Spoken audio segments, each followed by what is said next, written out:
इस वीडियो में हम क्लास 10th गोधूली भाग 2 बिहार बोर्ड का ये हिंदी बुक है और इसका हम चैप्टर 3 तीसरा चैप्टर है भारत से हम क्या सीखें। और इसका राइटर है लेखक है मैक्स मूलर। लेखक कौन है? Max Muller. मैक्स मूलर जो है, मैक्स मूलर का जन्म आधुनिक जर्मनी के डेसाउ नामक नगर में 6 दिसंबर 1823 ईस्वी में हुआ था। इस चैप्टर से संबंधित सारा ऑब्जेक्टिव जो है अगली वीडियो में आएगी। इस वीडियो में हम आपको बताएंगे क्वेश्चन 1 से लेकर के क्वेश्चन 15 तक सभी प्रश्न का उत्तर आपको बताएंगे। आप लास्ट तक बने रहिए, लाइक करके सब्सक्राइब कर दीजिए। Thank you. देखिए, आप ध्यान दीजिएगा और स्क्रीनशॉट लेकर भागना नहीं है, आपको समझना है। उसके बाद लास्ट में आप स्क्रीनशॉट कर लीजिएगा, थोड़ा सा समय आपको मिल जाएगा। देखिए, क्वेश्चन है, समस्त भूमंडल में सर्वविध संपदा और प्राकृतिक सौंदर्य से परिपूर्ण देश भारत है। लेखक ने ऐसा क्यों कहा? तो इसका उत्तर होगा, लेखक ने भारत को सर्वविध संपदा और प्राकृतिक सौंदर्य से परिपूर्ण देश कहा है क्योंकि भारत में किसी भी संपदा की अन्य देशों की तुलना में कमी नहीं है। मतलब दूसरे देशों की तुलना में यहाँ पर सही चीज़ है। और भारत का सौंदर्य भी काफ़ी आकर्षक है। यहाँ की नदियाँ, पर्वत एवं हरे भरे खेत लोगों को अपनी ओर आकर्षित करते हैं।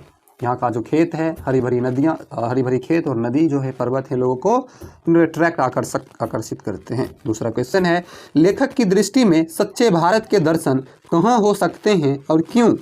इसका उत्तर होगा, लेखक मैक्स मूलर के अनुसार सच्चे भारत का दर्शन ग्रामीण इलाके में हो सकते हैं, न कि मुंबई, दिल्ली, कोलकाता जैसे शहरों में, क्योंकि भारत की असली संस्कृति ग्रामीणों में ही निहित है। मतलब सच्चे भारत के दर्शन लेखक के अनुसार गांव में हो सकते हैं, क्योंकि सच्चे लोकतंत्र क्या है? गांव में ही है। सच्चे असली संस्कृति गांव में है।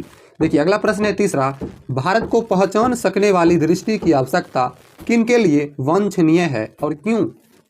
इसका उत्तर होगा, भारत को पहचान सकने वाली दृष्टि विचार को इतिहासकारों एवं समाज के लोगों के प्रबंध के लिए वांछनीय है, क्योंकि इन्हें इस दृष्टि से भारत के सच्चे स्वरूप का दर्शन नहीं दिया है। अब देखिए, अगला होगा, लेखक ने किन क्षेत्रों में अभिरुचि रखने वाले के लिए भारत का प्रत्यक्ष ज्ञान आवश्यक बताया है? तो इसका उत्तर होगा, लेखक ने होगा, यहाँ पर नहीं लिख दिया गया है। वनस्पति जगत, पुरातत्व जगत, मौद्रिक अवस्था, विज्ञान, साहित्य, संस्कृति एवं इतिहास में भी रुचि रखने वालों के लिए भारत का प्रत्यक्ष ज्ञान आवश्यक माना है। अगला 5वां प्रश्न है, लेखक ने वैरेन हेस्टिंग से संबंधित किस दुर्भाग्यपूर्ण दुर्घटना का हवाला दिया है और क्यों? देखिए, वारेन हेस्टिंग है, वारेन हेस्टिंग, ठीक है। इसका उत्तर होगा, लेखक ने वारेन हेस्टिंग से संबंधित दुर्घटना के बारे में बताया है कि वारेन हेस्टिंग गवर्नर जनरल को बनारस के पास स्वर्ण सिक्के मिले थे। उन्होंने इन सिक्कों को इंग्लैंड स्थित ईस्ट इंडिया कंपनी को भेज दिया, जिससे वारेन हेस्टिंग के मीमांसा पर पानी फिर गया। इस घटना को लेखक दुर्भाग्यपूर्ण बताया है। हमने इसमें 5 प्रश्न जाना। अब चलिए 6ठा प्रश्न जानते हैं। 6ठा प्रश्न आपका है, लेखक ने नीति कथाओं के क्षेत्र में किस तरह भारतीय अवदान को रेखांकित किया है? तो चलिए इसका आंसर जानते हैं। इसका आंसर होगा, लेखक ने नीति कथाओं के क्षेत्र में भारतीय अवदान को उत्तम माना है। उन्होंने बताया है कि भारत ने नीति कथाओं के माध्यम से नवजीवन का संचार किया है। भारत की नीति कथा ही समय समय पर विभिन्न मार्गों द्वारा पूर्व से पश्चिम की ओर जाती रही है। 7वां प्रश्न है, भारत के साथ यूरोप के व्यापारिक संबंध के प्राचीन प्रमाण लेखक ने क्या दिखाए हैं? इसका उत्तर होगा, भारत के साथ यूरोप की व्यापारिक संबंध बहुत अच्छे थे। व्यापार संबंध प्राचीन समय से ही व्यवहार में रहा है। भारत ने यूरोप के साथ व्यापारिक संबंध में काफ़ी महत्वपूर्ण भूमिका निभाई है, जैसे हाथी के दांत, बंदर, मोर, चंदन आदि के संबंध का प्रभाव कड़ी ढंग से प्रमाण दिखाया है। अगला प्रश्न आपका है 8वां, सब सटीक भाषा में दिया गया है, आपको याद करने में ज़्यादा परेशानी नहीं होगी। भारत की ग्राम पंचायतों को विकास अर्थ में और किनके लिए लेखक ने महत्वपूर्ण बतलाया है, स्पष्ट करें। इसका उत्तर होगा, भारत की ग्राम पंचायतों को लेखक ने ऊंचे पेड़ व साहित्य आधार पर बताया है कि वह जनता के लिए अत्यधिक महत्वपूर्ण बताया है, क्योंकि भारत की ग्राम पंचायत जनता के साथ सीधा संपर्क करती है, इसलिए लेखक जनता के लिए इसे महत्वपूर्ण बताया है। अगला प्रश्न आपका है 9 नंबर, धर्म की दृष्टि से भारत का क्या महत्व है? इसका उत्तर होगा धर्मों की दृष्टि से भारत का विशेष महत्व है। यहाँ विभिन्न धर्मों के लोग जैसे हिंदू, मुस्लिम, सिख, ईसाई, जैन, बौद्ध, पारसी आदि आपस में मिलजुल कर रहते हैं। विश्व के किसी भी देश में ऐसी व्यवस्था नहीं है। भारत में सभी धर्म के लोग मिलजुल कर रहते हैं। देखिए, भारत किस तरह अतीत और सुदूर भविष्य को जोड़ता है, स्पष्ट करें। इसका उत्तर होगा भारत अतीत और सुदूर भविष्य को जोड़ता है, क्योंकि भारत का इतिहास विश्व के सभी देशों के इतिहास से अच्छा है, जिससे भारत की युक्ति सीखकर अपने भविष्य को उज्ज्वल बना रहे हैं। 10 प्रश्न का उत्तर हमने जाना। चलिए आगे बढ़ते हैं, 5 और प्रश्न। देखिए, अगला प्रश्न है मैक्समुलर ने संस्कृत की कौन सी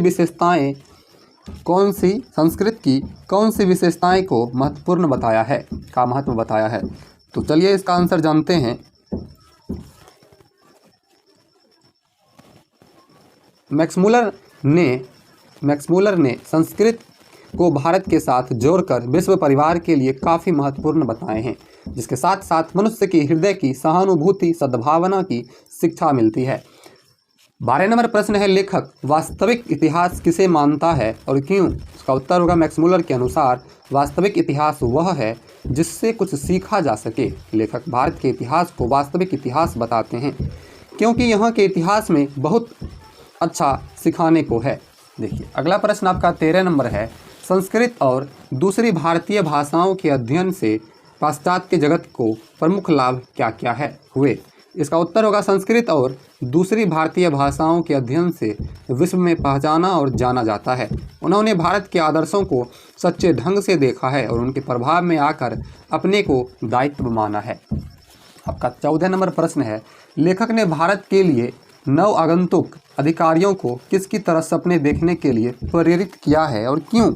इसका उत्तर होगा लेखक ने भारत के लिए नव आगंतुक अधिकारियों को सर विलियम जोन्स की तरह सपने देखने के लिए कहा है, क्योंकि विलियम जोन्स इंग्लैंड से आरंभ की हुई अपनी लंबी समुद्र यात्रा की समाप्ति पर शिक्षा में प्रकट हुआ और भारत के प्रदर्शन का अनुभव हुआ।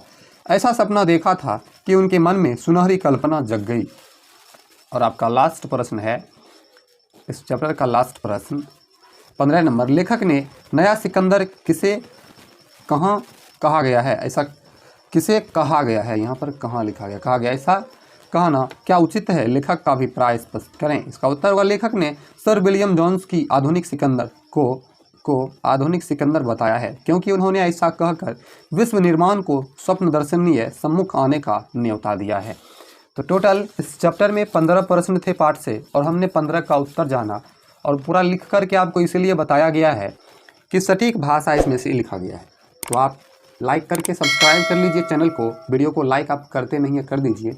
इतने कम समय में आपको इतना ज़्यादा चीज़ बताया जाता है। हमारे चैनल पर आपको हिंदी, साइंस, उसके बाद गणित, कुल मिलाकर के सारा सब्जेक्ट का तैयारी आपको कराया जाएगा। थैंक यू, मिलते हैं अगले वीडियो में।